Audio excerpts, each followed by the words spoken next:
Double J, Jeff Jarrett, here to tell you a little bit about the nonstop savings happening over here at SaveWithConrad.com.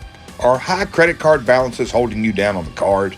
If you're looking to give a guitar shot to your credit card debt or give your home the push it deserves with some upgrades and remodeling, you need to go to SaveWithConrad.com. That's right, SaveWithConrad.com. Conrad and his team are routinely helping my world listeners save $5, $6, $7, even $800 a month. Oh, did I mention you get to skip your next 2 house payments? Take a cue from the last outlaw, because if anybody knows how to get the bag, it's me. Strut on over to SaveWithConrad.com today and see how much money you can save for free. That's right, it's SaveWithConrad.com. NMLS number 65084, equal housing lender. Woo!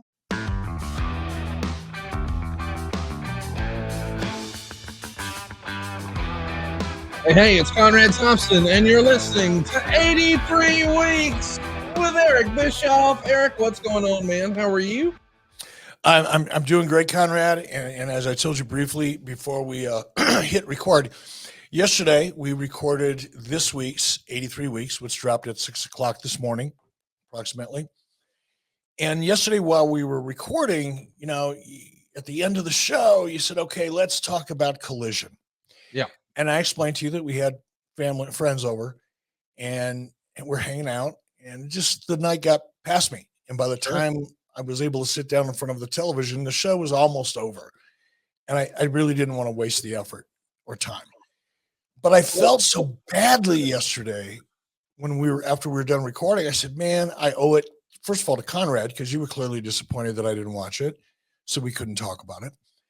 And I think to our listeners, those people that follow us and subscribe to us and been with us from day one over the last 5 years, yeah, I owe them a little bit more too. So I got up really early this morning, was able to find the replay on Sling, my new favorite app since I pulled the plug on DirecTV.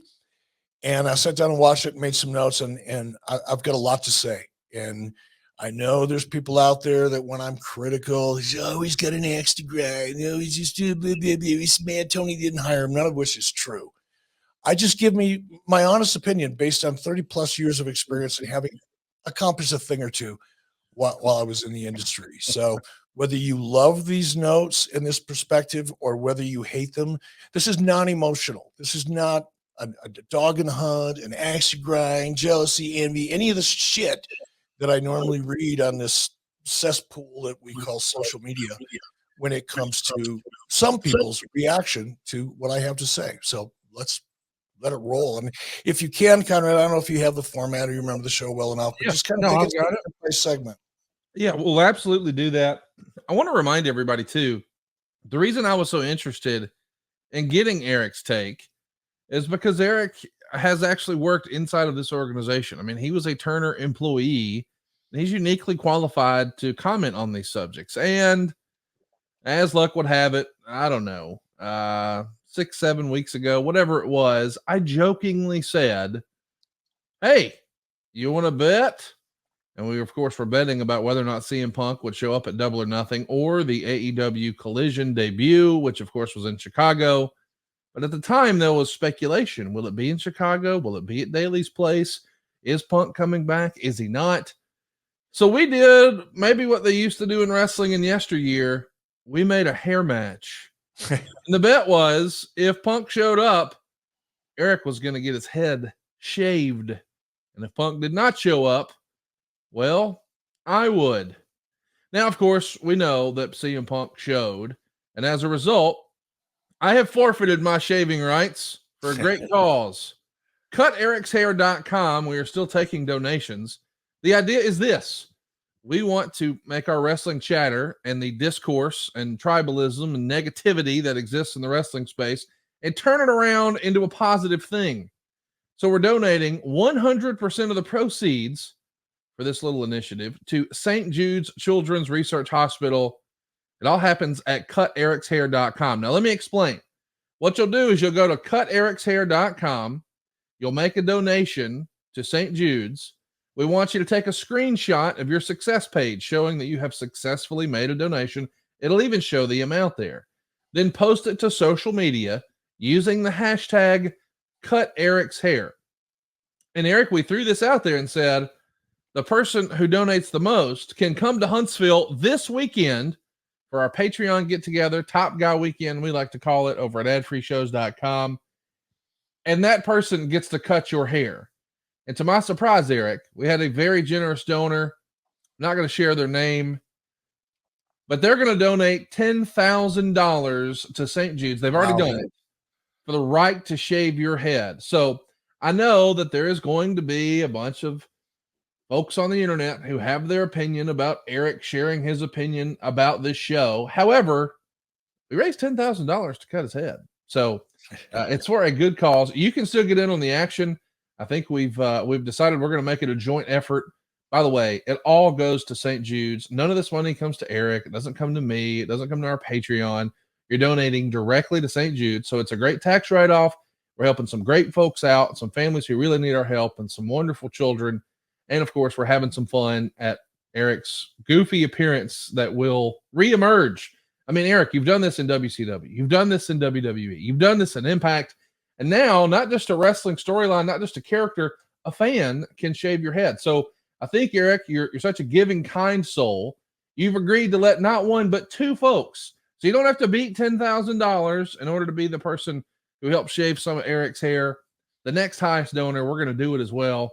Look at you, Eric, turning a negative into a positive here.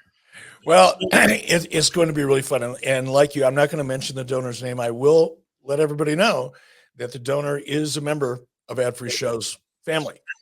And we'll announce his name if and when he feels comfortable in us doing so. I've tried to make contact with him.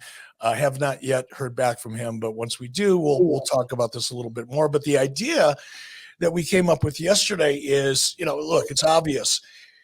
It's going to be real hard for somebody to come up and beat a $10,000 donation. Yes. But I might add, the reason this individual, and this is why I'm so anxious to tell his story, yes, is an Ad Free Show's member, but there's a very, very, very special reason, the most special reason why this individual was so generous. And when we get permission, we'll discuss that. But we were talking about this yesterday, and we said, hey, what if the best conversations always start out with, yes, hey, what if? Yes.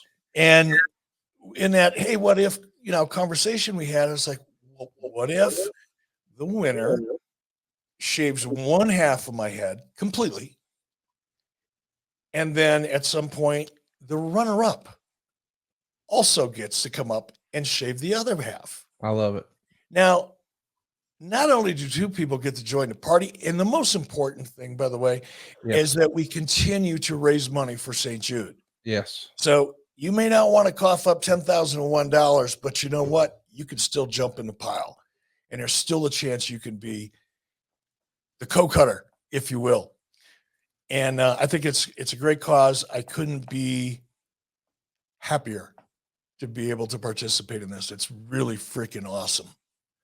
Yeah, we really, really appreciate you guys turning up and showing out for St. Jude's. Off and on, Eric and I have done stuff with St. Jude's for a long, long time. Our mortgage company did a big initiative last year. We donated over $1 million to St. Jude's. And even back when I was in middle school, man, we were raising money for St. Jude's. It's something that me and my family really believe in.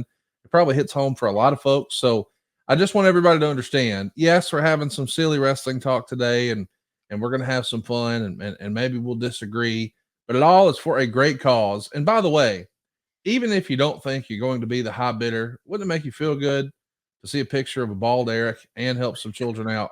Go make a donation, $5, $50, $100, whatever. Let's get that hashtag going. It's hashtag Cut Eric's Hair. Be sure to make that donation at cutericshair.com. That's just a domain we bought to forward to St. Jude's. It all goes directly to St. Jude's. cutericshair.com. So listen, man, let's talk about it. You finally sat down and you watched Collision. I think I've shared this before on the show. I know that I'm going to be criticized a little bit for this, but as a rule of thumb, I don't sit down and watch live wrestling all the way through every week. What I try to do is I try to DVR everything. And while that same day, I will go in near the end of the show and I'll watch the parts of the show I enjoy, and I'll fast forward the parts I don't care for, and certainly fast forward as many commercials as I can, just as a lot of you do on our podcast, I'm sure. But that's the way I consume my wrestling. But Collision felt different. I was excited to see what this was going to look like. It is a new show. It felt more historic than just another Raw, just another SmackDown, just another Dynamite. This is the first one, and you don't get a second chance to make a first impression. I was lucky enough to be at the first Dynamite. I was not able to be at the first Collision, but I didn't want to miss it live. So I watched it live with commercials, which is something I haven't done in a long, long time, start to finish. And I'm excited to break it down with you. Before we talk about the actual contents of the show, what did you think of the use of the Elton John song? Tony Khan, if nothing else, I have to give him credit for going out and licensing some music. The only other guy I remember doing that in wrestling was you. The Jimi Hendrix version of Hulk Hogan's theme song was fantastic. And I know that people would criticize it, but I think it adds a lot to the program. And of course, I love ECW, but we all know in hindsight, Paul was probably not licensing all of that stuff. What do you think of the use of Elton John there? No, I absolutely loved it. I mean, that at one point, when did that song come out? Sometime in the 70s, Right. Early 70s, probably. I love that song. I used to, that was my pregame music as I was in my dorm at St. Cloud State University, getting ready to go out and hit the press bar in the red carpet in downtown St. Cloud and get nickel beers all night long with my buddies. So I love the music. It has a great energy. It's appropriate, right? It's almost like the song was written for the show. So I love the use of it. And this is a note. Now, throughout this, I'm going to do this a little differently than you and I normally do. Usually when you're asking me questions about an episode or a match or whatever, it's a kind of a general opinion, right? And I'm not going to go so deep into the weeds that we're going to be here till next week's Collision, but I wanted to kind of break down each one of the segments, and I give them my version of a rating based on a scale of 1 to 10 in terms of its effectiveness in the overall scheme of things, not so much on the individual quality of that segment, if that makes sense. Because a show is nothing, a great television show or a bad one is nothing but the sum of a lot of little details. And even if a segment is short and doesn't seem to have a whole lot to do with the show, but adds to the overall vibe, the flow, and the energy of the show, I'm going to give it the same 1 out of 10 rating that I would give a 20-minute main event match. Right. Okay. So want to make that really clear.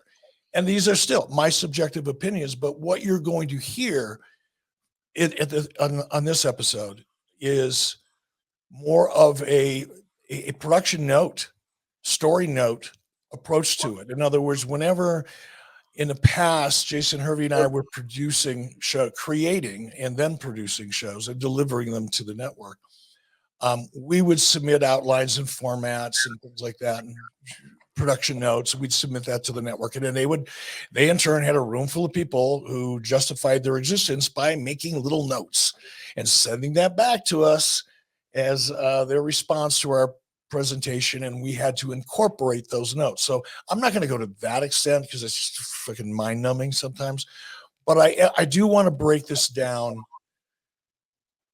as it relates to the overall product and how I felt at the end of it, as opposed to on every little segment. So keep that in mind.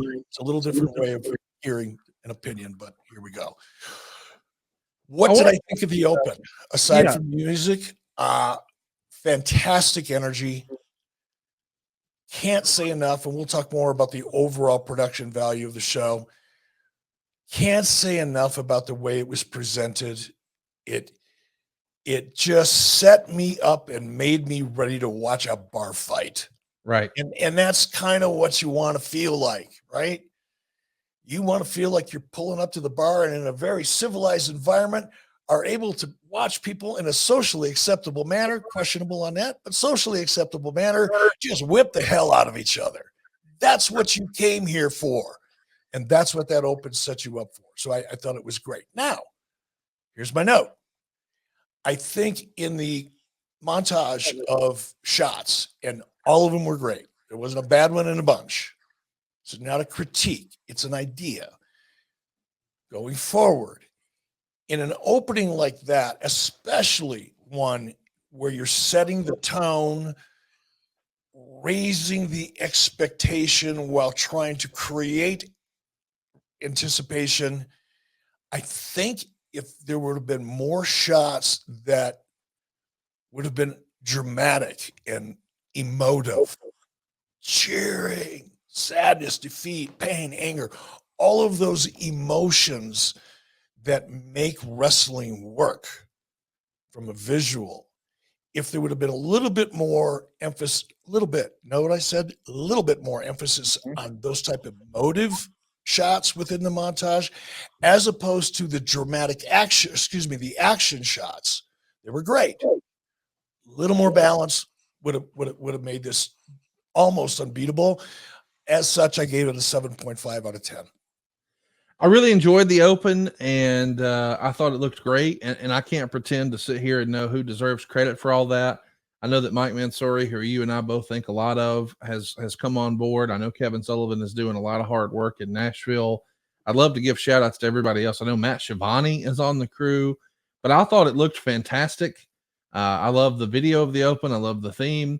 I even like the way the building was lit. Man, that thing was lit up like a Christmas tree. It looked and felt big time. I don't know another way to describe it, but I felt like the open, the pyro, the lighting, just the stage, the presentation, it felt significant. It didn't feel less than. What'd you think? I felt it was different than, and as a result, it's better than. That's an open.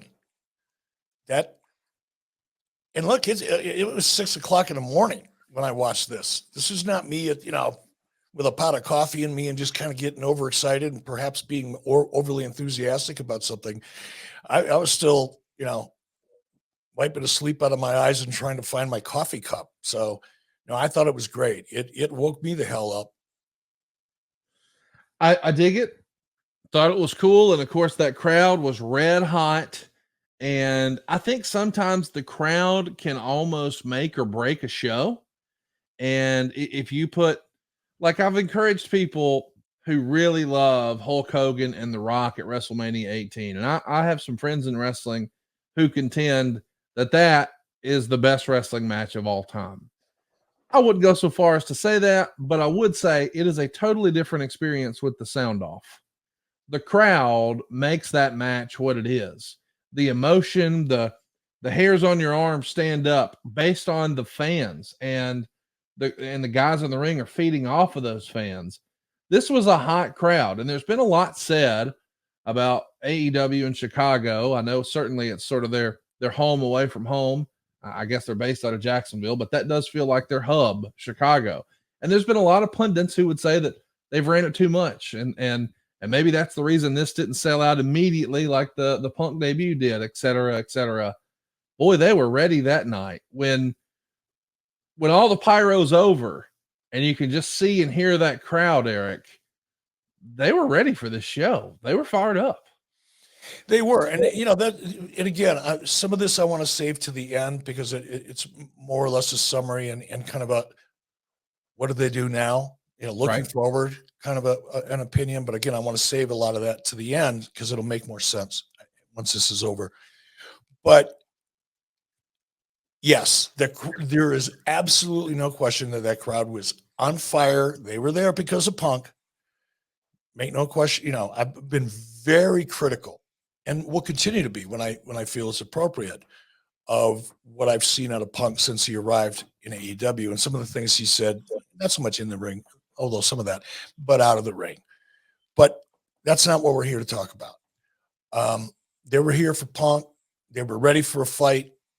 And I mean, in the overall context of the way the show was presented in the theme music and the open and everything else, a lot of anticipation, story, anticipation, reality, surprise, and action. Going into this, there were a lot of those elements that were already in place because some of the things that have happened over the last 6 months. Let's not pretend that didn't exist. But I think either in spite of that or because of that, everybody showed up waiting for something big to happen, and they weren't disappointed. And then, of course, we're wondering what's going to start the show. The fans start chanting CM Punk, CM Punk. That music hits, and man, it's a love fest all over again. CM Punk is back. He has had all of his head shaved, maybe in solidarity for you. Yeah, I don't think there's a lot of empathy going on in either case. Trust me. I loved his t-shirt. Certainly a Roddy Piper inspired t-shirt from his early WWF run, except now featuring Larry, his own dog. He's got his wrestling boots tied around his neck there and a red bag that we all assume is the quote unquote belt bag. Because as you may recall, he won the world title. He was never defeated for that championship, and he's been off and on the sidelines with an injury ever since. And he comes into the ring and cuts quite a promo. And a lot of people are wondering, hey, man, he took the AEW mic flag off. Hey, man, he never said the letters AEW in the promo. And then he had lots of insider references, if you will, double entendres, you might even say, some wordsmithing, calling himself One Bill Phil and name dropping the head of Time Warner and talking about the counterfeit bucks and offering a tongue-in-cheek apology. It was a classic CM Punk. What did you think of this promo, Eric? I loved it. Oh, it was so hard to say. I loved it. It was great. I almost swallowed my tongue.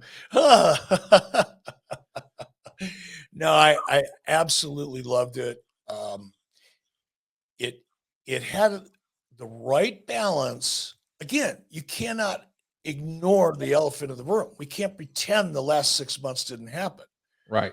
I mean, if you aggregated every tweet, post, Reddit comment, YouTube clip, whatever, of the scrum and the evisceration of Tony Khan by CM Punk right in front of an audience, you can't pretend that stuff didn't happen. But they've elected to move on from it. So you can't ignore it, but you don't want to lean into it too much either. Right? There's a balance there. And I think this promo achieved, nothing's perfect in life, but a perfect balance of acknowledging, not pretending it didn't happen, hoping everybody forgets, because they won't, and because they know you're trying to make them forget by not acknowledging it. What are they going to do? They're going to talk about it even more. But when you address it in a way, particularly in this case, that was done so well, executed so properly, production-wise, on Punk's part and everything else, the audience will move on to, and they'll reinvest their curiosity or their opinion of what happened 6 months ago into what's going on now. And I think this promo achieved from a narrative perspective, a absolutely flawless, almost 100% perfect balance in that. Now, I have notes. Could have been a little bit shorter. Yeah. 30 seconds to a minute. Not a lot. And again, this is 2020 hindsight, chicken shit nitpicking. But if you want to look at something and go, wow, I want to do even better next time, how would I do that? This is just a thought. Shorten that promo up by about a minute, 45 seconds, 30 seconds, whatever. But end it on something a little bit more compelling. It ended, compared to the rest of the promo, so good. I think if it would have been more of a call to action type of a close or a statement, mission statement, perhaps, type of close, as opposed to the way it ended, it would have taken this 8 out of 10 and probably achieved a 9.5, because I don't think anything is going to ever achieve a 10. So 9.5 is realistically what's available in my little grading system. I think that subtle, tiny, minute difference in that promo, in my opinion, would have would have gotten a 9.5 out of 10. I don't know what to say. I didn't expect that you would be complimentary of the promo, but I dug it, and it felt like 2013 CM Punk, and it worked for me. And then, of course, we're right into some action. They're going to have the TNT Championship on the line. Wardlow defending against Luchosaurus. Of course, Luchosaurus has Christian in his corner.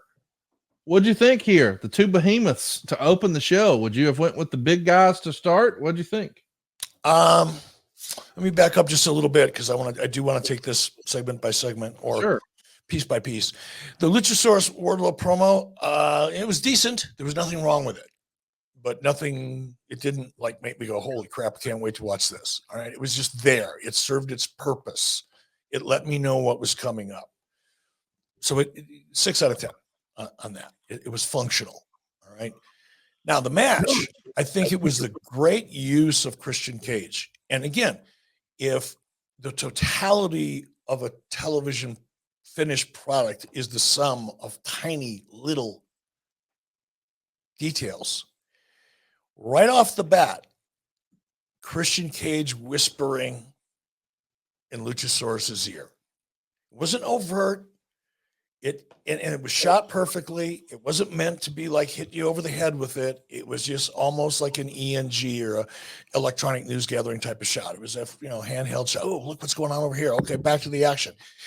But that subtle little detail, and if that's Mike Mansouri in the truck, which I do believe it is, that's an example of the little details that make sense for a manager to be outside of the ring. You're establishing that the manager is actually involved in the match. Now, you would say, well, we all know that. We've been watching wrestling forever. Of course you have. But to the extent that a manager is actually a functional part of that match, aside from throwing in a pair of brass knucks or doing something stupid, this set that tone, and not something stupid, but something obvious. This set that relationship and Cage's significance, reason for being, establish it in the very beginning as opposed to waiting till the very end. I like that. That's storytelling. You can also cause it psychology, I guess. Call it psychology. Either way, that little detail made me go, somebody's paying attention here.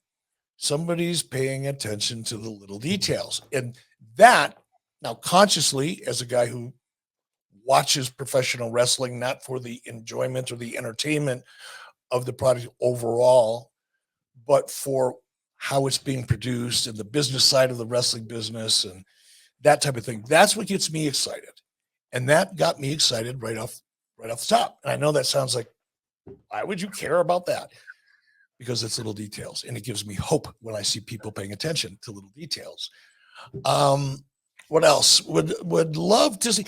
Here's the one thing I thought. I very rarely critique in-ring action because I don't feel qualified to do so, frankly. I can tell you what I like and don't like, but in terms of breaking down the mechanics of a match as a producer would, or what we used to call agents would, I tend to get away from that a little bit. I would have liked, because these two big, impressive guys, right? Two big, impressive guys. And I would have loved to have seen, if you break that match down into 3 segments, I would love to have seen, or 3 acts, I would have loved to have seen that first act be more of a big man power move versus power move. Let's see who the biggest, most powerful man is in this ring. So it's just back and forth, almost like a tennis match. Boom and boom.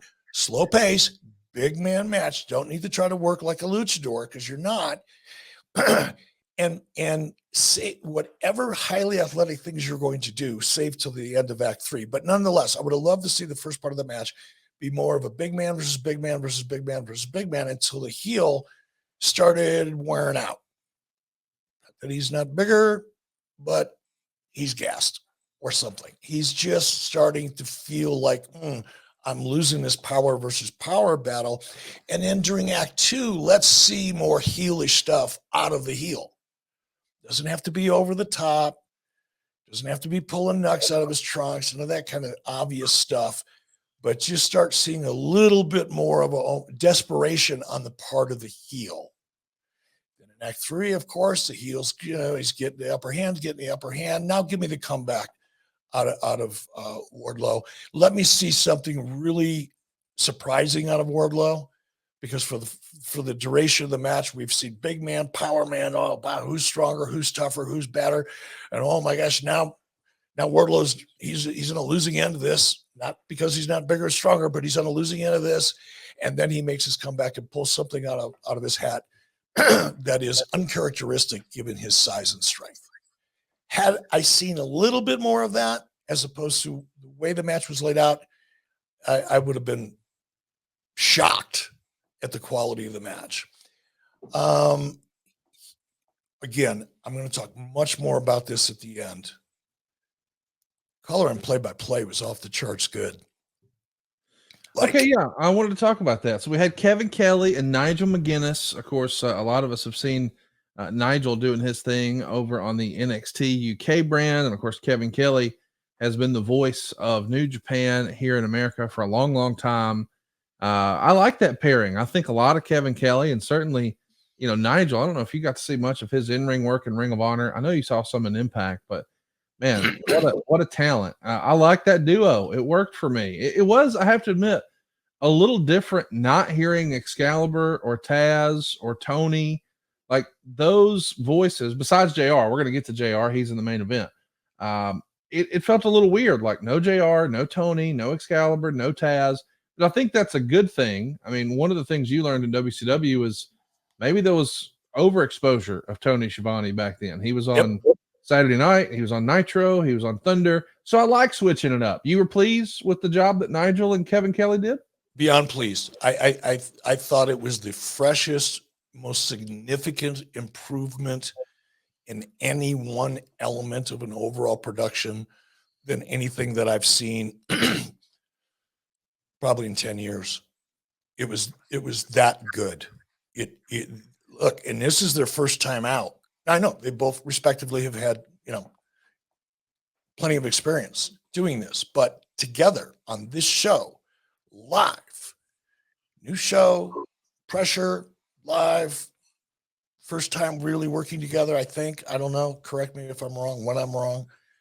But man, here's what I thought. I can't wait to hear them a month from now.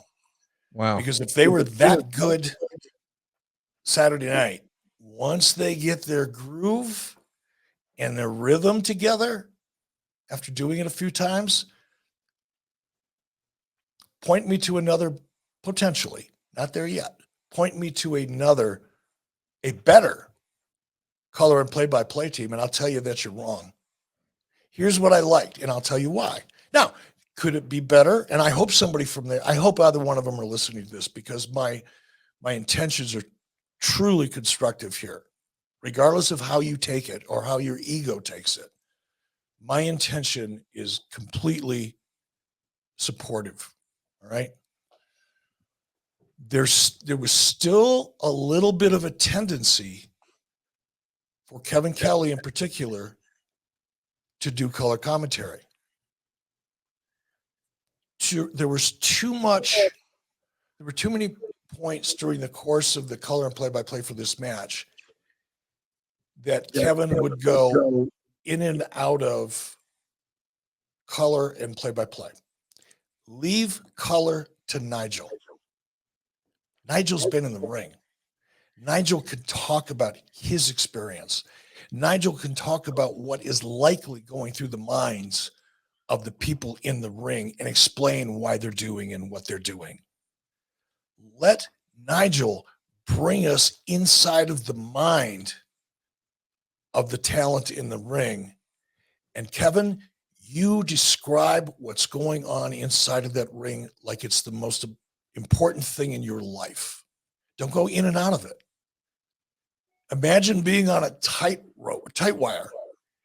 And the only way you're not going to fall off one side or the other is if you're focusing on what's going on inside of the ring, or what's going on outside of the ring, or how people are reacting to what's going on. Bring me inside of that arena in your seat and explain it all to me as if I couldn't see. That's your job. let Nigel be Nigel and let him be the color expert. And if you do that consistently, I don't think that you could find a better color and play-by-play team right now. Nigel did a great job on color. I caught him catching himself a few times to make sure that he did exactly what I was just describing a good color man should do. Like he stopped himself and went back and made sure he was clear. It was subtle, so subtle. But I was so thoroughly impressed. And I think because they did such a great job is why I feel as good as I do about this particular match that otherwise would not have really captured my imagination. I got to tell you, I was so happy to see and hear Kevin Kelly on the call. Like that dude has been overdue a big break for a long, long time. He's been criminally underrated. I'm so glad to see him on a national platform. And I was so glad to see Andrade El Idolo back in action. He's oh my gosh, how impressive. Let's not, okay, sorry, I'm just reading my notes here. And I knew we'd have follow-up, but how impressive is he? Yeah, man. I mean, I've seen him before in action. You know, it's not like I wasn't aware of him, but damn, he looked awesome. So did Buddy Matthews. These guys went out, and I think they stole the show. No disrespect to anything else on the show. I thoroughly enjoyed this match. I was really impressed with Buddy Matthews. The first time I saw him in person, I think, was the Royal Rumble back in San Diego. Man, I couldn't poke holes in his stuff, and I thought, man, this guy's going to be a big star. And, of course, that didn't really happen the way I would have hoped it would have on the WWE side of things. I like him as a part of House of Black. I think it's an interesting look. I think it looks and feels different than. And just as a wrestler, I think if you just threw a kid a blank sheet of paper and a couple of crayons and said, draw me a couple of wrestlers, they would draw something that looked like Andrade and Buddy Matthews. Yeah, well, let's talk more about that. But we also skipped over the Hobbs and Marshall promo that was a part of the show. Okay. And then we'll go back to Matthews and Andrade, not to take anything away from that. In fact, I want to talk more about it. The Hobbs Marshall promo was, it was decent. It was functional. I'd love to see, and it's funny. Elba asked me on Strictly Business, well, what would you do differently? If you, and it's, look, there's no one thing. There's a lot of, as we're talking about here, there's a lot of little details, which is why I want to focus on them here and not skip over them. Somebody needs, and this is not hard, by the way. In fact, other people have done it. So it's just steal their shit. Doesn't matter. Find a more authentic presentation for that narrative. The backstage stuff just doesn't cut it anymore, folks. It doesn't work. We've seen it a million times. And unless your talent is really, really good and their characters are so well established that the backstage entertainment or segment itself is entertaining as a standalone, the narrative people are tuning out of it. It's not that good. And there are better ways to achieve the same thing. And they need to find that. OTFs, Google it on the fly. Go watch some really good reality shows, especially competition reality, right? Learn how to produce that. It's not that tough. It takes a little more time, and it's different than what you're used to doing, but that investment will pay massive dividends and will make sure that you're maximizing that minute 30, 2 minutes, or whatever it is that you're doing a backstage promo on that honestly people tune out of. They're not buying it. They're not paying attention. Make them pay attention by coming up with a better presentation. Right, to be clear, when you're saying OTF, you mean like perhaps Hobbs is pulling up in the back and a camera crew approaches him as he gets out of a car. It doesn't even have to be that way. It doesn't have to be that complicated. You can catch, we used to do these in Impact all the time when Jason and I were there, is you can catch him in a cafeteria. You can catch someone sitting on a step. You can catch somebody sitting in a locker room. You can catch, we had to do this when we were confined to a little freaking soundstage and we were looking for ways to make the background look different. So the presentation felt bigger, even though we were stuck in a football-sized field soundstage was what it felt like.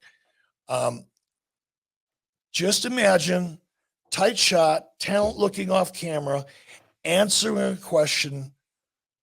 You don't hear the question. You don't need an interviewer. You just need a producer and a cameraman. Candid kind of. A candid on the fly. You caught them walking by and said, hey, do you mind if I ask you a question? But the camera's off to the left or off to the right, so the talent's not looking in the camera. Because that feels phony as fuck. I got you. It's not real. And it's not entertaining, and no one listens to them. But if you catch that candid, here's what I'm thinking, here's what I'm feeling, but it's in response to a question you never hear. It allows you to tell the story without the phoniness of it all. And it works. Do it.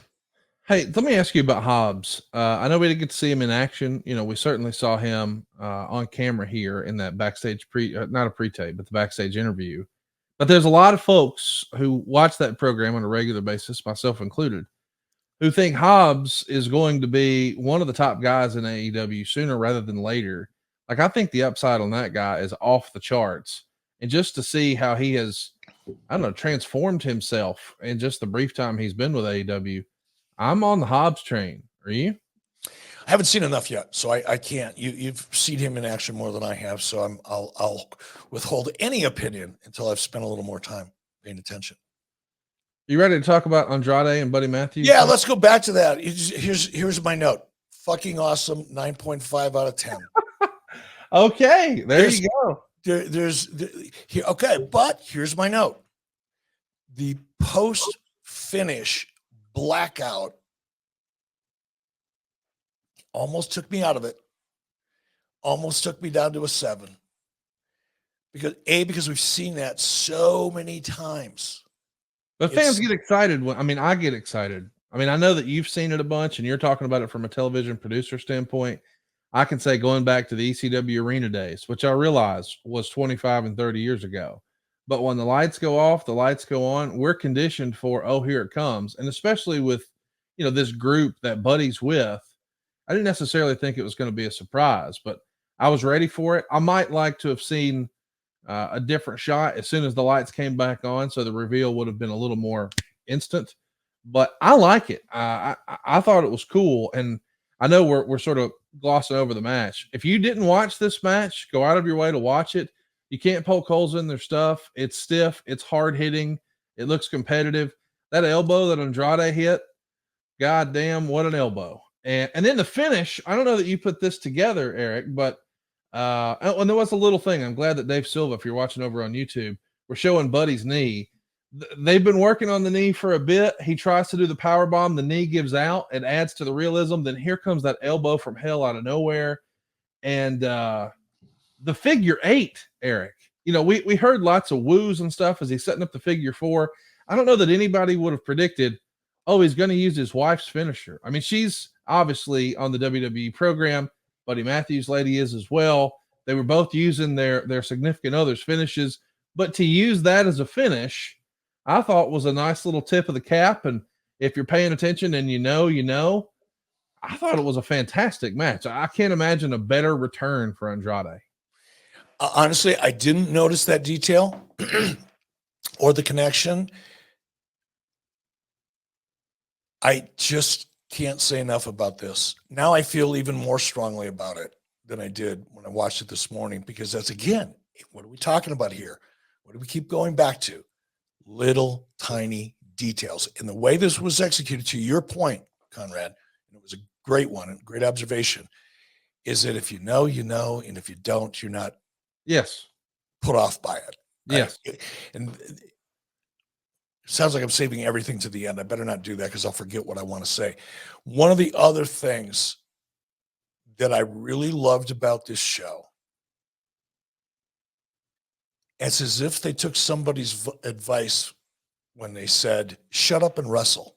Oh, gosh. There's a lot of wrestling on it. You're right. Not only that, but there was not one reference, not one juvenile, unfunny attempt at comedy. There's nothing worse than bad comedy. Right. Other than bad music. There was no attempts to take a shot at anybody. We weren't comparing to anybody. We weren't overstating anything. We weren't changing wrestling history. We just put on a fuck of a show. And that's what I meant when I said shut up and wrestle. Do the best you can with what you've got and let the audience put you over, and quit putting yourself over and taking shots at the competition when the competition is outperforming you 10-1, 5-1, whatever. You get my point. This show was perfect in tone. Yes. Perfect. It stood on its own. Yes, and more yes. Anything else you want to mention on Andrade and Buddy Matthews? Nope. I think we covered it. Buddy Matthews, yeah, I will say. Excited to watch more of Buddy Matthews. Absolutely. I got along with, I met him, talked to him quite a bit in WWE, not quite a bit, but on several different occasions, getting to know each other type of thing. Yeah. It's always, and Paul Heyman was a really big Buddy Murphy fan. Is that what he was in WWE, Buddy Murphy? Yeah. I think the announcer even called him Buddy Murphy when he came out. Yeah. Big deal. Who gives a fuck? If anybody criticizes that, they need to be smacked in the face. No shit, really. That's a perfect example of somebody that's never done it. I mean, there's not a great announcer in the world that hasn't dropped the ball at some point in time on a live television show. Anyway, Paul Heyman was huge, big supporter, saw big things with Buddy. And I worked with Buddy. He was in the ring, and we got him involved in a couple of things when I was there at SmackDown. Never really got the opportunity. I see what Paul sees now. I didn't see it then, not to the extent that Paul did, but I see it now. And I know why Paul felt as strongly as he did. So I'm anxious to see more. I think Paul was in the Andrade camp as well. I think Paul was booking that show when Andrade got the U.S. championship for the first time. And here's the thing. I think the theme of this show feels like a lot of quote unquote second chances. Punk is back, Andrade is back, and all these guys are hitting home runs so far, and proving, hey man, they have value. There's more to their career, and there's more substance here than the nonsense narrative that sometimes exists only on social media. And we get to see another return in Miro. Are you ready to talk about Miro? Is there something else you'd like to touch on before we get well, we saw the Scorpio Sky package before we saw that. Oh, yeah. We hadn't seen Scorpio in a while. And man, when they first rolled this program out way back when in 2019, he was so prominently featured in a lot of the packages and stuff. You just assumed he's going to be one of the first breakout stars. He's one of the first tag team champions with AEW. And then, man, it's just been a crowded space. He did have a couple of bad injury bugs, and that sidelined him for a bit here and there, but it's been hard to stand out. But we got the Scorpio package. I'm excited to see what he's going to be able to do. What'd you think of that package? Yeah, you touched on it, second chances, and I've got another perspective on that. We'll save that to the end. But Scorpio has been in the witness protection program basically for a long time, which is baffled me because he's an amazing talent with a great look, super professional, like a pro's pro type, has every element, can cut a promo. He's going to get better, and a good director, somebody that's really working with him and kind of customizing his delivery, his narrative to his character. But he's already really, really good, borderline great. I love seeing him back. I gave the package an 8.5 out of 10 in terms of its effectiveness and the overall feel of the show. More of these, please. That's my second note. More of these, please. 3 exclamation points. Now we're getting a little bit more of an OTF on the fly feel balanced with the action in the package.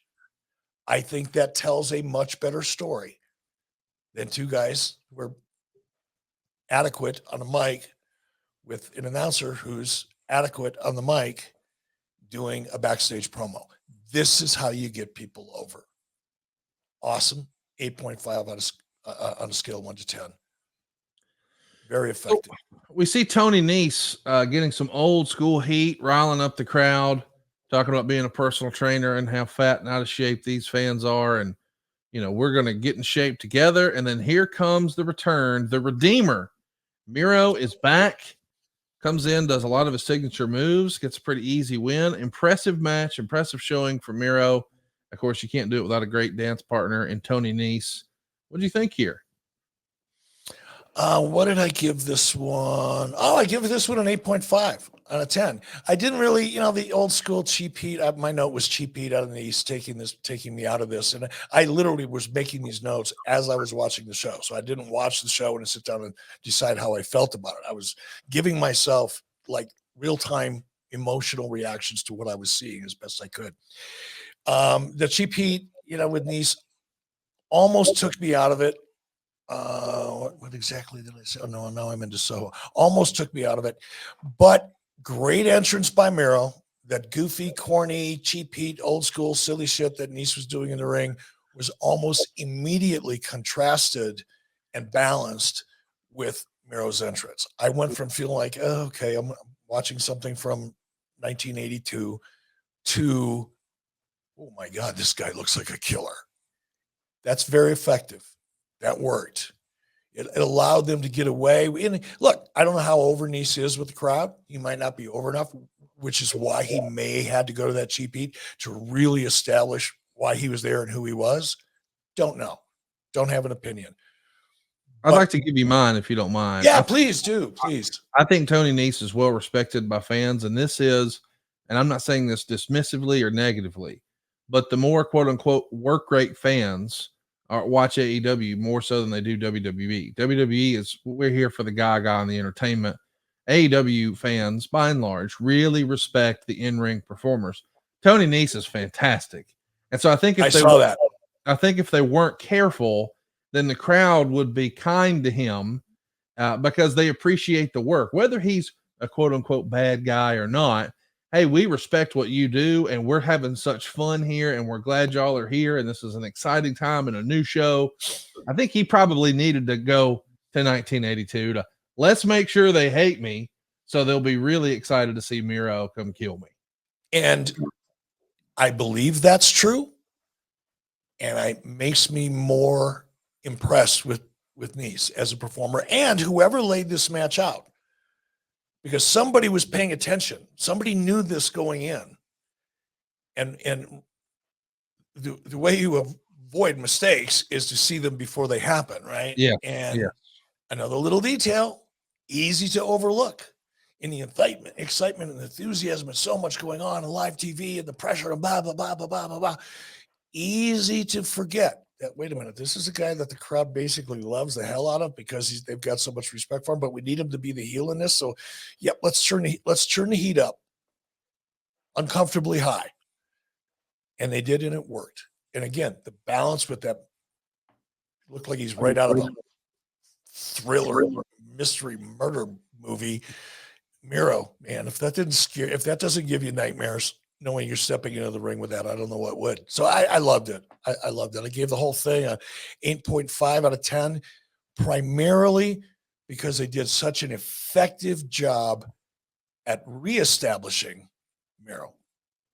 I was excited to see Miro back. I've been a fan of his for forever. And I say it all the time, and it sort of becomes ad nauseum with my friends, but that dude rode a tank to the ring at WrestleMania to take on John Cena. This guy has a huge upside. I'm so glad he's back. And I have to admit, it's been a while since we've seen him. So I kind of forgot the storyline and the arc of this character and the Redeemer. And I wasn't sure what kind of response he would get. I know that when a star comes back, you always get the big pop, but where would fans fall on this character? Boy, they were right with him. I think he's going to have a hard time getting booed because he is so good and he looks so great. And the next up was the ladies match. Is there anything else you want to touch on here? We had a punk package in between. Oh, that's right.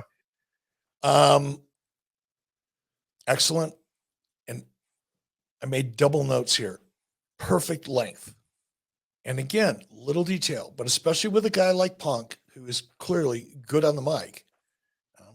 Stay away from some of his narrative, but in terms of his ability and what he's capable of doing on the mic, there's probably not a lot of people better right now, and most of them not nearly as good.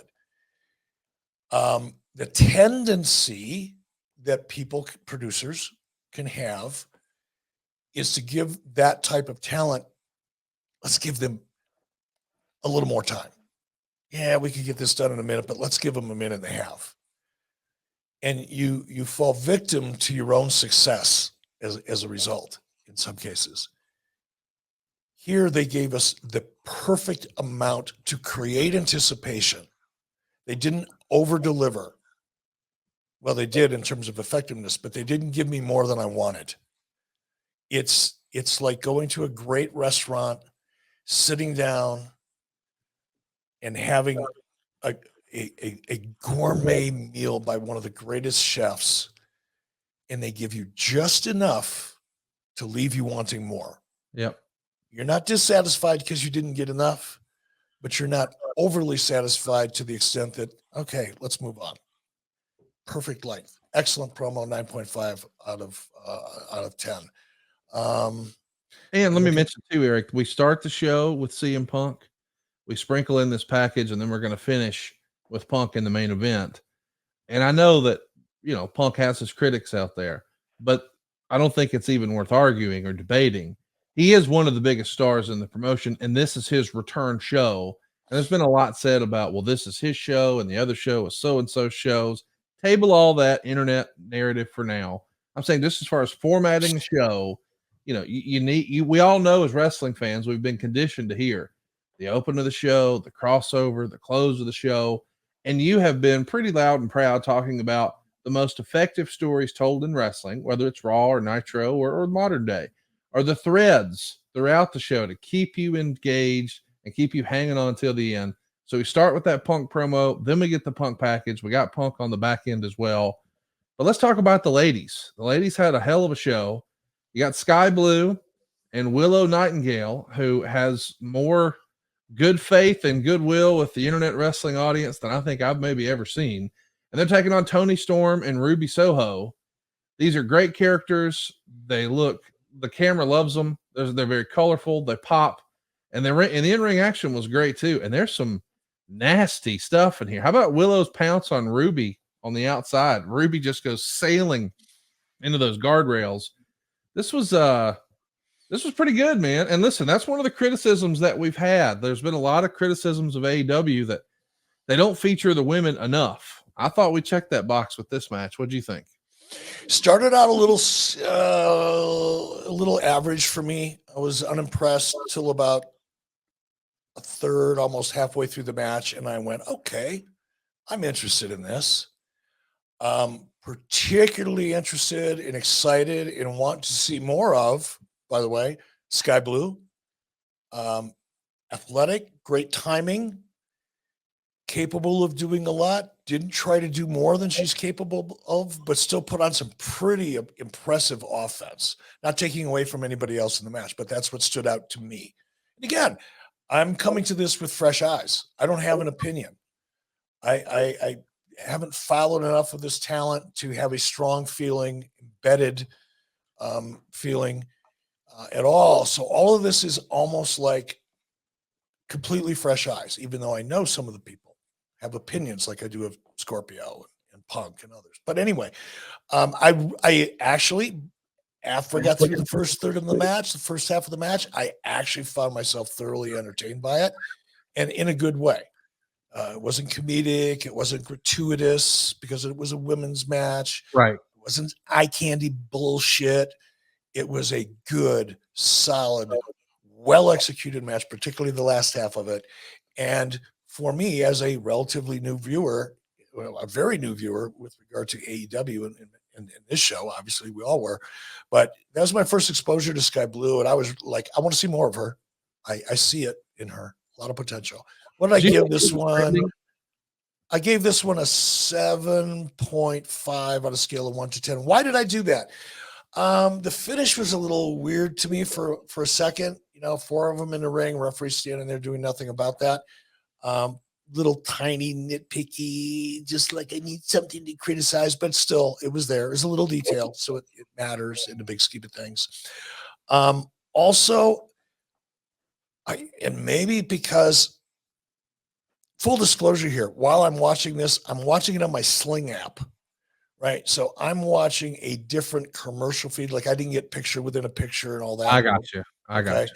So I may not have been looking exactly at what the people watching at home on television were. That said, did I not see a Saraya graphic in the opening entrance of this?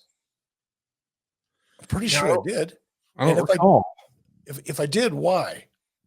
And I think I did because there was even, and I didn't want to go back and watch it because I want to hurry up and get through the entire thing and make my notes before we recorded.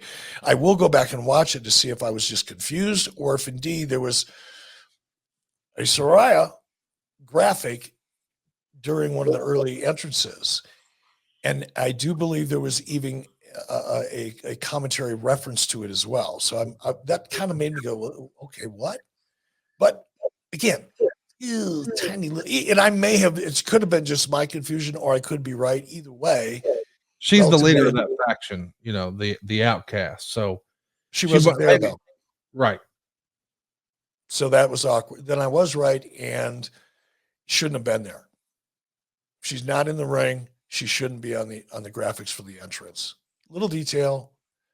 I've screwed up way bigger, way more often than that. So get it. But we're talking about what does it take to hit a 9.5 for an entire episode. Anyway, little detail. Overall, 7.5 on a scale of 1 to 10. Great potential. Sky Blue loved it. One of the more over acts in AEW is going to come down and do a little in-ring segment with Tony Schiavone, the Acclaimed. So we see that. Not yet. All right. Yeah. I'm going to let you drive, Eric. No, but it's just I was looking at things. I was making notes a little differently than you were watching the show.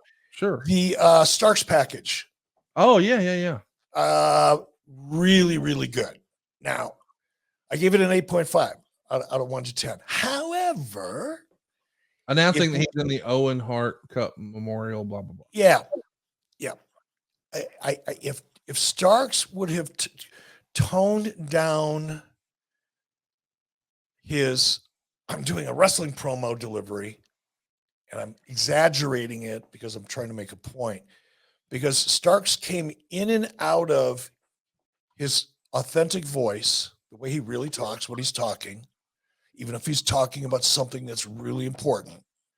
He went in and out of that voice and into his, let me tell you something. When I see, he went into a little bit too much of a, I'm doing a wrestling promo voice.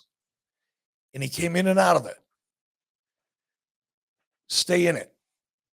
Unless you're out in front of a crowd, don't go into your, I'm doing a wrestling promo voice. You're not talking to the rafters. You're not talking to a room full of people. You're in a singular environment. You're there by yourself. And there's not a large audience out in front of you. Take advantage of that by letting me feel you more than I feel your, I'm doing a wrestling promo voice.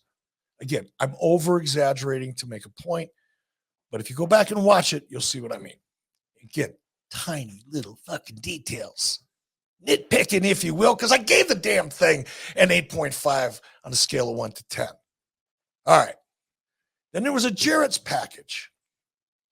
Oh, yeah. Yeah. Jarrett package. I'm going to give you the Eric, this was not pre-taped on on Wednesday. This was shot on Saturday to promote the concession stand brawl this coming Wednesday. And I know you probably didn't keep up with much Memphis wrestling history. He reminded everybody of it, but it was 1979, June 15th, I believe, 1979, that the first ever sort of hardcore match like this happened. It was the Tupelo concession stand brawl, and they're not in Tupelo, they're in Chicago. But it is going to be a concession stand brawl with him and Mr. Briscoe. So, yeah, they had Jeff come in and cut this promo, and here it comes this Wednesday. What did you think of Jeff's promo? Same notes that I gave Starks. In the beginning, a little bit too much of the I'm doing a wrestling promo vibe to it. And like Starks, Jeff went into the real Jeff, the authentic Jeff. Yes. Authentic voice Jeff. Same exact note. And I love the content of the narrative. I love what Jeff was having to say. I just wish we would have gotten a little bit more of the authentic Jeff as opposed to the I'm doing a wrestling promo Jeff. Again, love Jeff. He's a good friend. He's a good man. This is not meant to be anything other than how could I possibly make that better if I was producing it? I would tweak this instead of that. That's all that is. Now the Acclaimed in the ring with Tony Schiavone, who's Tony Schiavone and Jim Ross must have been drinking the same Kool-Aid because Tony's voice was a little raspy as well. What'd you think of the Acclaimed segment? Of course, Max Caster comes out and does a babyface rap talking about how excited he is to be back here in Chicago, and then encourages all of the fans here to go ahead and wish Daddy Ass a happy Father's Day. This is silly and it's fun, and Tony Schiavone being scissored on live TV is not something I ever thought we would see. Tony did a even with a raspy voice. Tony had so much fun doing this segment that I had fun watching him have fun. I was living vicariously through Tony Schiavone in that segment. It was 8.5 on a 1 to 10. Why? Because it just served its purpose. It brought everything up and had a lighthearted moment and allowed the audience to relax before they got into an intense main event. It absolutely served its purpose. A very valuable piece of business in terms of managing the audience's emotion and taking control of the timing of the emotions for this entire event. Absolutely perfectly executed, well produced. I had a blast watching it, and it served its purpose. Is it time to talk about our main event now? God, I thought you'd never get here.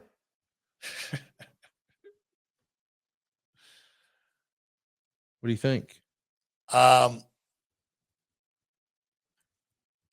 old were you in 1967? Negative 14. I was going to say, your parents were kids in 1967. I think your parents are younger than I am. So, yeah, they were kids because I was only 12. Yeah, my dad was born in 57. Yeah, he's 2 years younger than 2 years younger than I am. So, back in 1967, your dad probably won't even recall.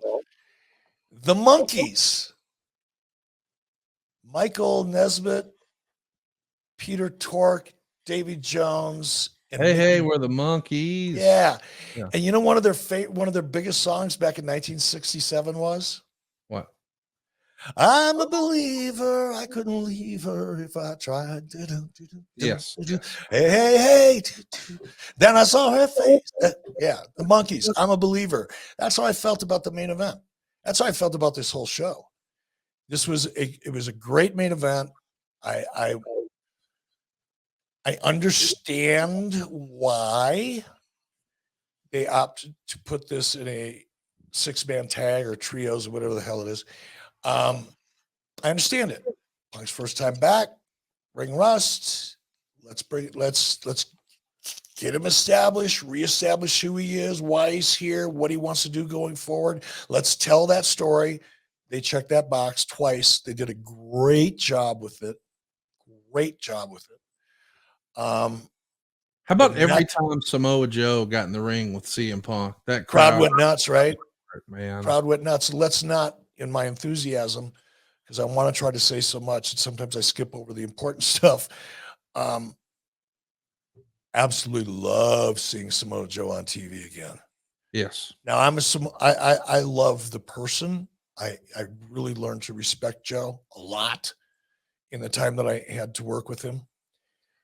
So to see somebody like Joe in this position get the reaction that he got made me feel really good. Now, taking my feeling about Joe as a person out of it, the crowd reaction to it, the history, the backstory, all of it worked. It was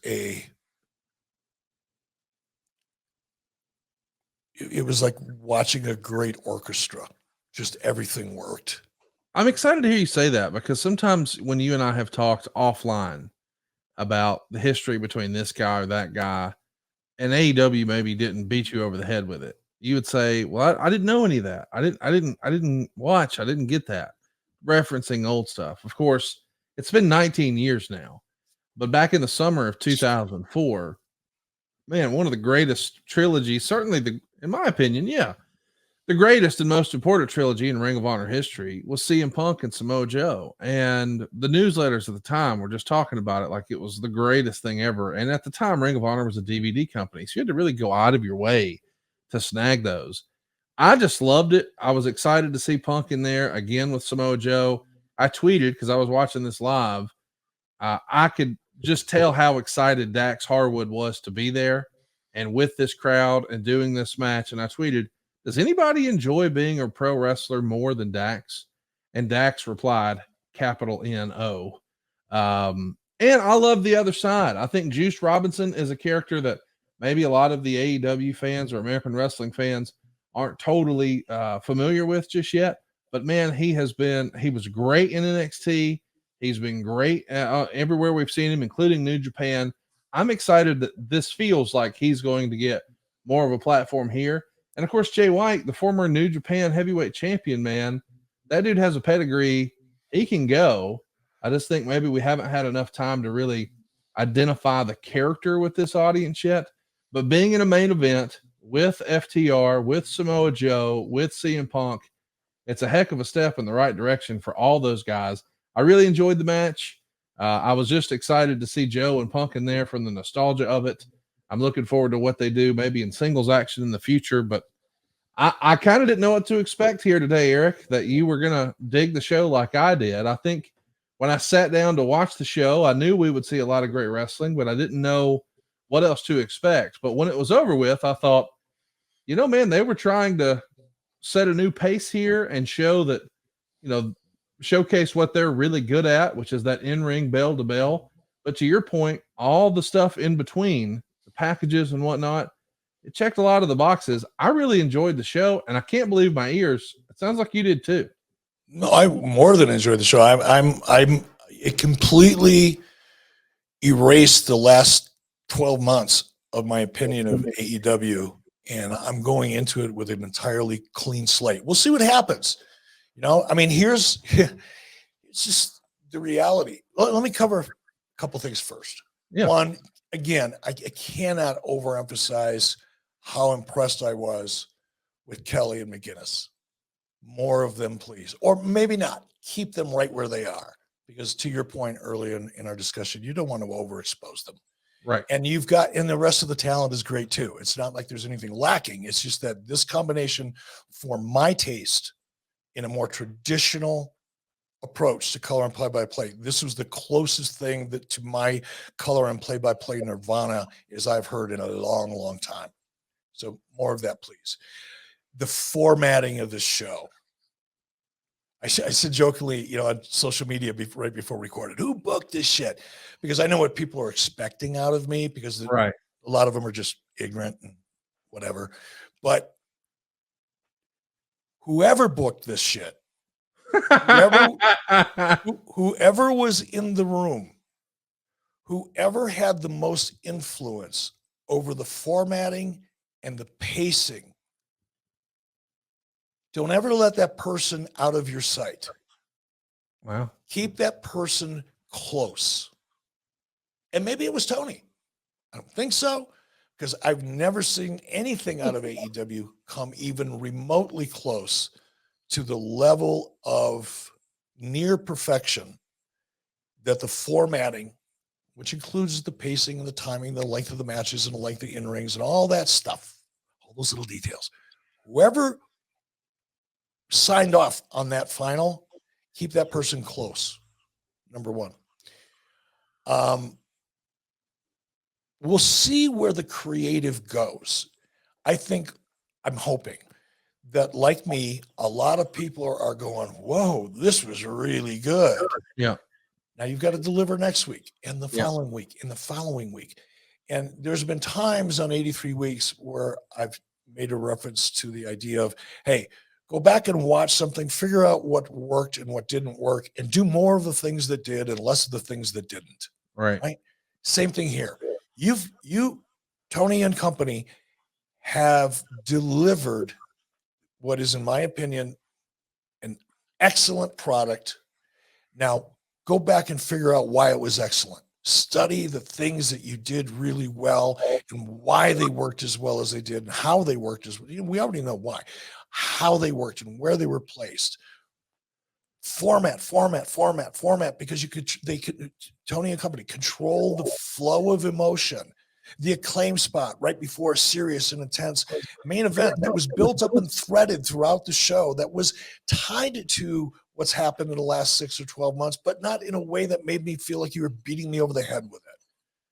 It's just everything was like an orchestra in terms of formatting, and an orchestra with a harmony background occasionally. It just, everything works so well. Do more of that and less of some of the things that we've been seeing for the last 12 months.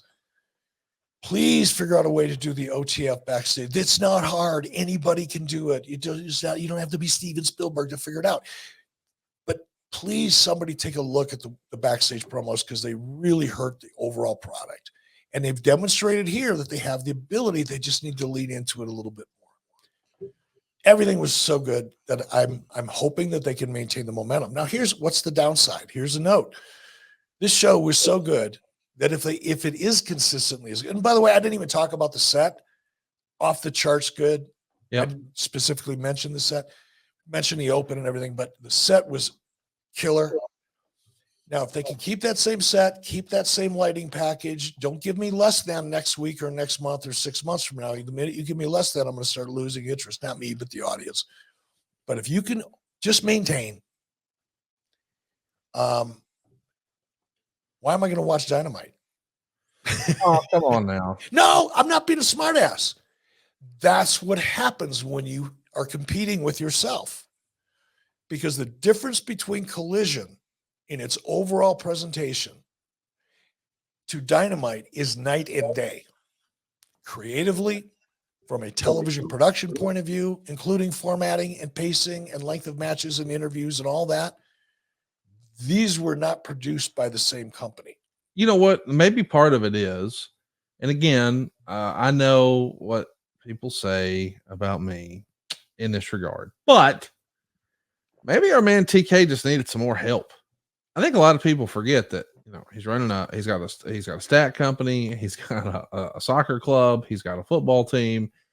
He's running Ring of Honor. At the time, he was doing 2 YouTube shows and Dynamite and Rampage. There have been some new hires and acquisitions. There's been rumors that Chris Hero was at this show and Will Washington's come on board and Jimmy Jacobs is around now. So it feels as if he's beefed up the support staff. And if that's the case, because it is necessary, I mean, you've talked about that when you added Thunder, you had to add more personnel. Perhaps, my man just needed a little more help, and it feels like he got it, because my takeaway was, I don't know what I was expecting, but it exceeded my expectations. I enjoyed the show. I can't wait. I'm not going to be as generous as you are on this, because Tony's had access to a lot of help. Yes. Over the last 4 years, the choice that he's made is to not listen to it, engage it, or haven't figured out a way to integrate it. That's not poor Tony working overnight because he's the only one capable of doing it. That was a choice Tony has made. But that's fair. I am not there. I don't talk to anybody who is there. Haven't for a long time. Something decidedly different went into this show. Whether it be Bryan Danielson or Daniel Bryan or whatever it is, or Hero or Williamson, or maybe just Tony going, whatever it was, whatever that combination, that collaboration was, stick with it, learn to give them more rope, because somebody took control of this and made it work. Yeah. And this was not business as usual, creatively speaking. This was not business as usual, whether Tony admits it or it leaks out or whatever. And it doesn't matter. It doesn't need to. No, but I hate that becomes even a thing. Like, well, so like I saw a talking head on wrestling Twitter saying, well, Tony Khan clearly didn't write the show. what does it matter if he did or didn't? It's his show. Like, who cares? Like, and again, look, I'm not afraid to say this. I had the same opinion. right. And you're hearing it right now. And that's not a criticism. Right. That's an acknowledgement of the fact that somebody that has a better, guess what? Nobody's the best there is at whatever they do. There's always somebody better. There's always somebody bigger. There's always somebody faster. There's always somebody tougher. There's always somebody better looking. Blah, blah, blah, blah, blah. It doesn't fucking matter. It's not a criticism. It's the fact that somebody grabbed a hold of this thing and Tony gave them the opportunity and listened or let them influence to the extent that he produced a better product. And that's all that matters. Yes. It's all that matters. I just think sometimes credit is a weird thing where people feel like they want the credit or deserve the credit or need the credit, or whether it's positive or negative. At the end of the day, no matter who helped put together the show, it's Tony's company, and it was a win for his company. There is a sad note coming out of the show. Of course, we knew going into the show because JR posted to Twitter, he suffered a pretty nasty fall on Friday night or early Saturday morning, and flew to the show and was working hurt with a black eye. And when they bring him in for the main event, which I thought was a great use of JR, I even once suggested maybe a really cool idea would be before they go to a commercial, maybe we give JR like the Goldberg treatment, where we start playing the Oklahoma fight song and we see him walk out of his locker room and we play that music through the crowd and everybody gives the big cheer. And maybe the other announcer says something like, you know what that means? Your main event is next. And then we come back and JR runs down the tail of the tape and we get right to our main event. I like the idea of making JR's voice feel special. I don't think it's necessary for every match. I love that they brought him in for the main event.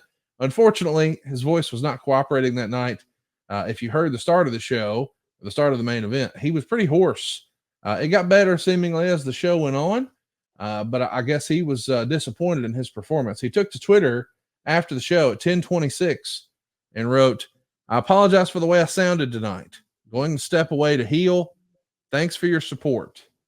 And I think that's a good thing. You know, JR has obviously battled cancer in more recent years, and certainly a handful of years ago, lost his wife, Jan, and now he's, he suffered a nasty spill, but you know, JR's attitude, load the wagon. Don't worry about the mule. So he got there, did his gig, but in the end, probably not the worst idea for him to take a couple weeks off and get feeling better and get back to his old self. And I like the idea, though, of Jim Ross calling the main event on a Saturday night fight. It gives it that, it adds to that big fight feel. So I hope that when JR is back up to snuff, that's a thing for him moving forward. The main I felt the same way, brother. I thought, I was aware, Jim took a header and, busted himself up a little bit. So I do that going in. And obviously this morning I was listening to the hoarseness of his voice, but nonetheless, I didn't care and I didn't notice it because JR in that big time, in that moment, JR added the drama in the big fight feel that you talked about. This for the same reason that I used to bring in Michael Buffer, because Michael Buffer was always the ring announcer for the main event of the big championship fights, right? Yes. Jim Ross is the Hulk Hogan of announcers. And like Hulk Hogan, if you overexpose him and have him out there in every match, you're not getting the maximum value. Well said. Maximum value is to make him feel special, because if Jim Ross is special, so is the match that's going on in the main event. That's another way you manage and you can control the emotion and how people feel about something, is by the elements that you bring together at a specific time. I agree with you 100%. Use Jim Ross in that Hulk Hogan of announcers vibe. Put him in there on Saturday night, big fight. And by the way, if it's not a big main event, because you can't deliver this level of main event every single week, it's not mathematically possible. Then let him lay out. Only bring him in for the big ones on Saturday night or on the pay-per-views. That's how you maximize Jim Ross, not by dragging him out on Friday nights to call things that don't really matter and nobody's watching anyway. Well, I wasn't going to say all that, but I will say there's a precedent set for this. You go back not too many years ago, WrestleMania 33, I think it was down in Orlando, 2017. JR was not on the call for that WrestleMania, but he came in for the main event.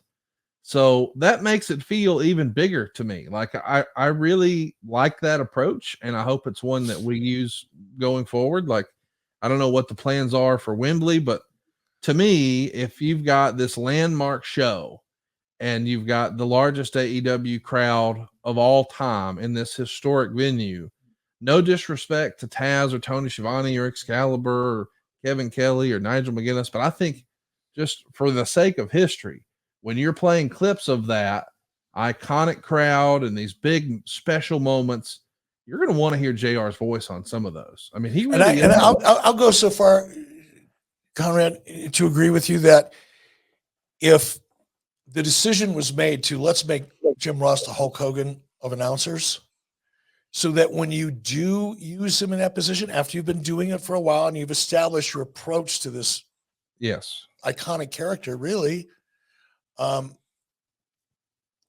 he'll get an entrance on your big main events, whether it's a Collision or a pay-per-view. When Jim Ross comes through that curtain and makes his way down to the announce booth, you're going to get a reaction that will be equal to probably many of the reactions you're going to get when the stars come out to participate in the match. And isn't that what you want? Yes. Isn't that a stamp of approval from your audience? And that stamp of approval is what spreads throughout the television audience. It adds credibility and viability to what you're doing. And anticipation. And as a friend of ours used to say, it means that business is about to pick up.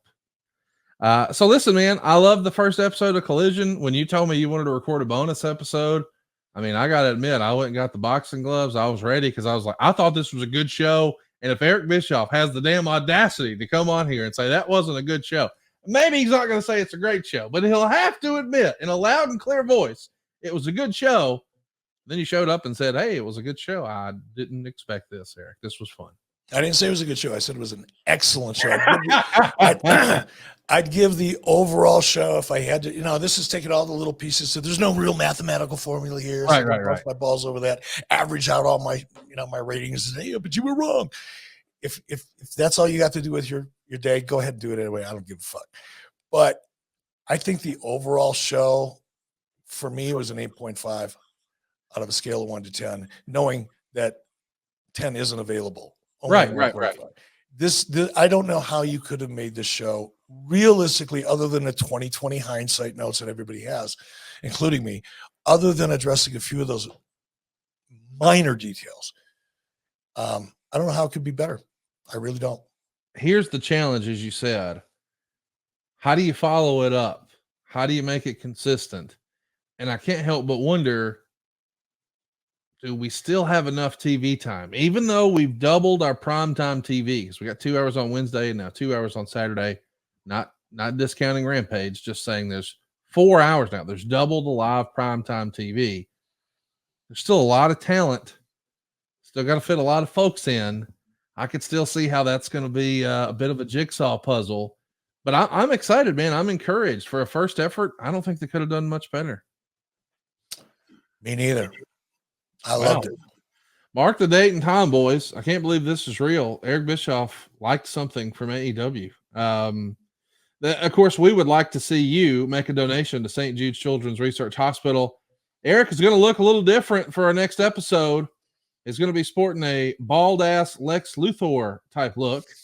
It's cutericshair.com. Go make a donation right now. We're going to have the top 2 bidders go ahead and take turns shaving Eric's head off here. I can't believe this is real. We're going to find a way to document this and celebrate this because it is all for a great cause. It's cutericshair.com. Even if you can't come to Huntsville, even if you don't think you can be the top bidder, it's for a great cause. It's tax deductible. It's helping kids and families who really need our help. And hey, man, we're taking something that's fun, that we enjoy, silly stuff, talking about wrestling, and helping some folks with it. So check it out. Make a donation. Go to cutericshair.com. When you make that donation, snap yourself a screenshot, if you will, post it to social media, and use that hashtag #CutEric'sHair. And sometime this weekend, Eric, we're going to be, I'm sure, even if we say don't take photos, and why would we say that?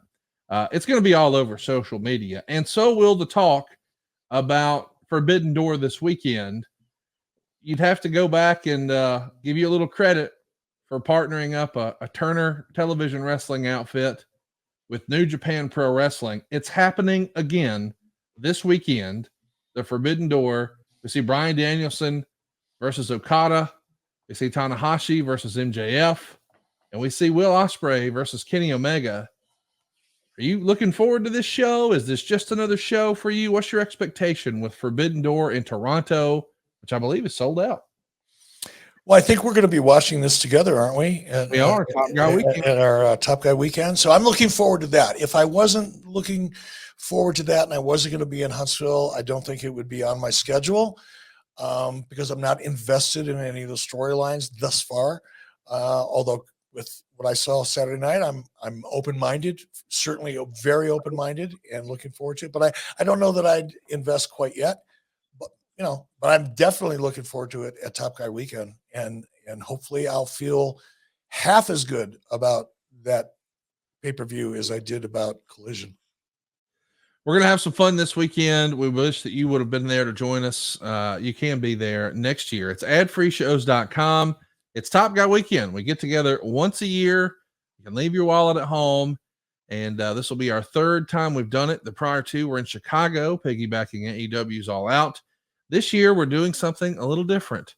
A friend of mine in business once told me that you can be better than, less than, or different than.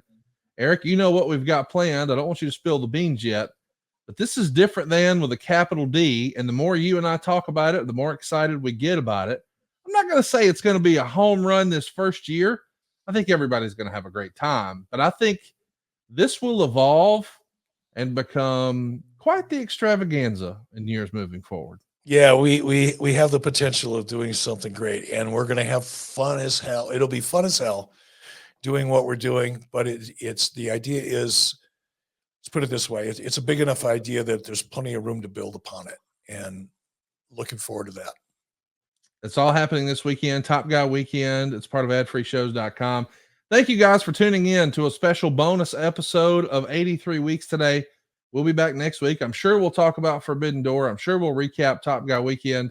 It might be a little later than normal because we're going to be together this weekend, but we want to be topical, which is why we sat down today and recorded Eric's review, a glowing review of Collision.